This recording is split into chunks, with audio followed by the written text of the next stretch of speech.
Welcome. If you want to change camera volume button function in OnePlus Nord 2 5G, at the first you have to open the settings and then go for advanced settings. Oh sorry guys, it was the misclick.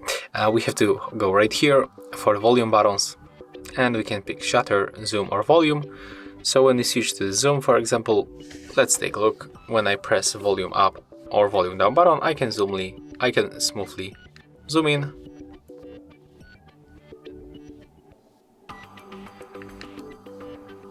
to the 10 times or zoom out.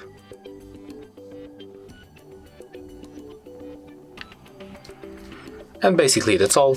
If you find this video helpful, remember to leave a like, comment and subscribe.